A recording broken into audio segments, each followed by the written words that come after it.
Okay, let's work on the second page. On the second page, we have a bunch of tags, one photo, and some journaling. And I really switched up the sketch here. So we're going to start with the same cardstock color. Take my adhesives off. And then we are going to add some punches, border punches. Again, I use that particular border punch, and some paper from Bella Boulevard's sports line. And we're just going to add that to the bottom. And then if you have any extra, you can trim off. Sometimes I don't get my punches exactly right, and so I just trim off the excess. All right, let's add that to the bottom of the page. All right, and then I have some more of the double-sided Bella Boulevard. It's striped on one side and it has soccer balls on the other. This is a soccer page, so I'm using the soccer paper. And we will add that right above the word paper. And then again, I have another punched border that I'm going to add to the top of this page.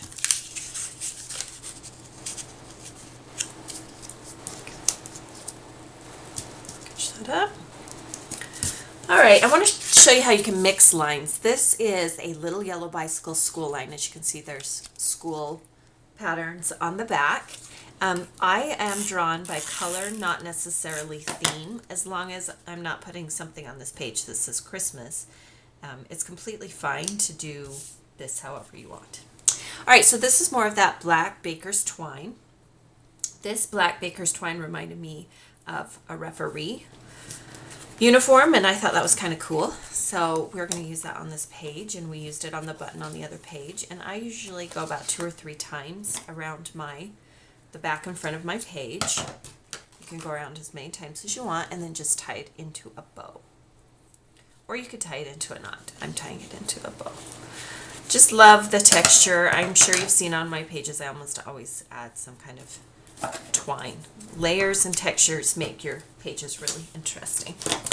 All right, so just like on the sketch, there's a large photo. This is a 4x6 photo, but I actually printed it at home so that I could keep the white border around it. It looks like a professionally printed photo, but I just printed it at home. When I'm using a large photo, I try to use my best photo. I leave the best ones for the big pictures. If you have a blurry or less interesting photo, those are great for your smaller photos. Okay, so we have that here. Now I want to show you a trick that I use. This is a stamp. It's backwards because I'm stamping, but this is from Studio Calico. And I want to show you a little tip that I have for stamping on large background stamps. Rather than stamping the stamp into the paper, I actually ink the entire stamp.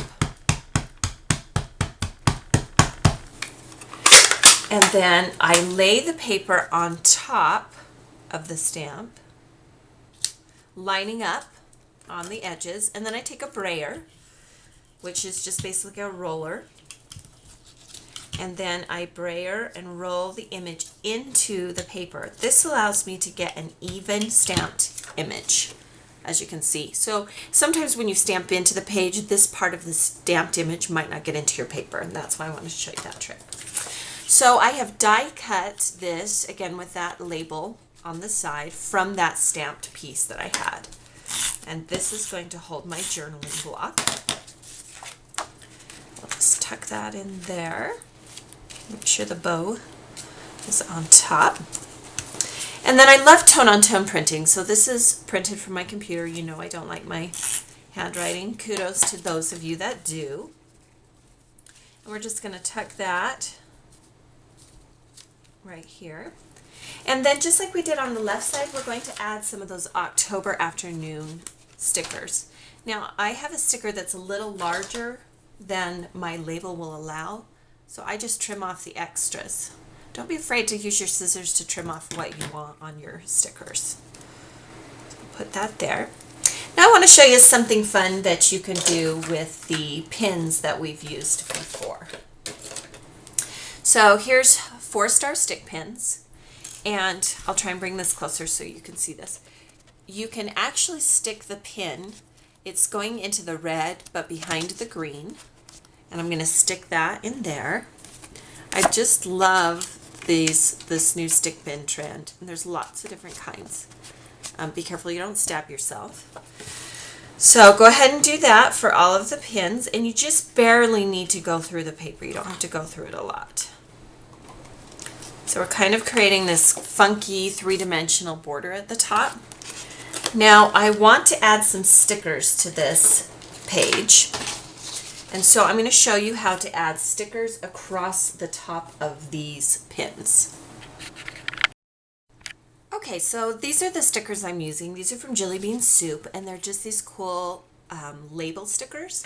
And what I'm going to do is I'm actually going to put them right onto the pins. And notice how they kind of pop off. That's okay, that's what I'm going for. I thought this one was cool. Best day ever. Now my son doesn't like to play soccer, so maybe it wasn't his best day ever, but it was pretty fun to watch him play. So there we have it. You can also add glue dots to help that stick down more. Completely up to you what you want to do. So the left side of the sketch is quite different. I did not use the banner stickers. Rather, I added them here. One big photo. Journaling isn't at the top. It's on the side. Here are the two pages together. So you can look at them there. And here's the sketch again. Be sure to check out twopeasinabucket.com for a downloadable PDF and for additional photos and instructions for completing this page.